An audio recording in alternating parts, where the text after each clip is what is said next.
let's say the major tribe of the country, which is Hausa, Igbo, Yoruba, that everyone is popularly known for. Coming to talk about the GDP of the country based on tribe, what they contribute to the table of the federation.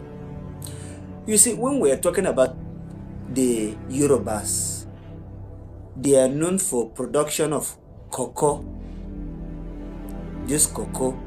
and their zone is totally known for industrializations, especially Lagos. These are people that can be able to stay on their own, even without depending on anybody.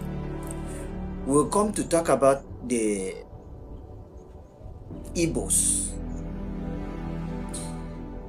They produce the red oils. They have been in exportation of red oil since time immemorial. Apart from that, they produce oil. There's crude oil in their land. Apart from the crude oil, they are also in industry, in productions per se.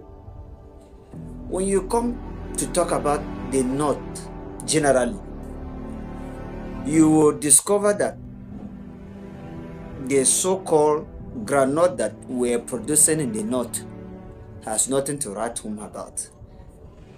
There's no state in the North that can call herself an industrial state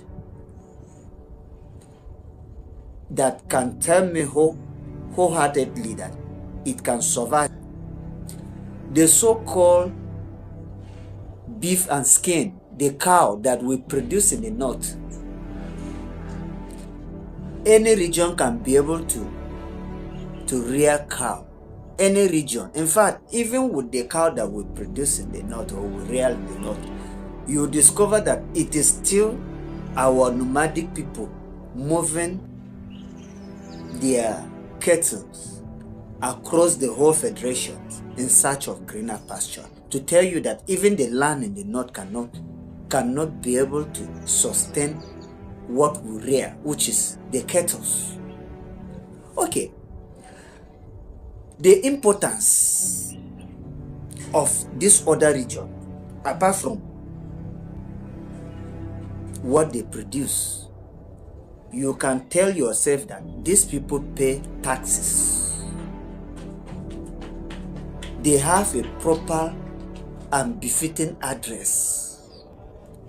They have their NIN, they have their BVN, because someone without an address, you can't be able to have all these things. When we talk about the Igbos and the Yoruba, and we come to the North, we talk about the North. The so-called Fulani people that claim they are Hausa Fulani today, the nomadic ones, have not address. They don't pay taxes. The so-called cow that they rear cannot even produce milk that can feed the nation. We still import milk from foreign country.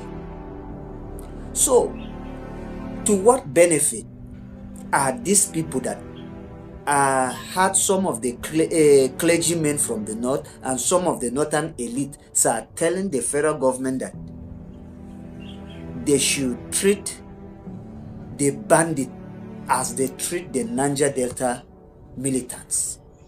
Those people at the Niger Delta there, you can tell yourself that they have a purpose of their fight. What they were fighting for is because the extraction of the crude oil already have contaminated their region. So all they needed is the compensation. So the North should come out and tell me what they are bringing to the table, that the government have contaminated their region, that they want the government to compensate them. Let's call a spade a spade.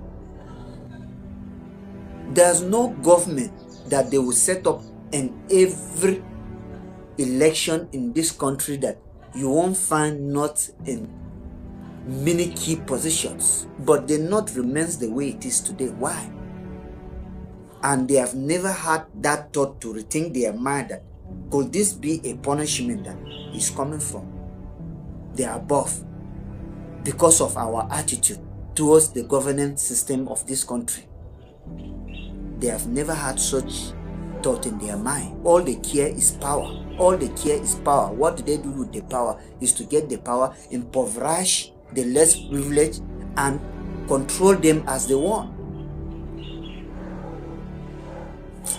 Peace and love.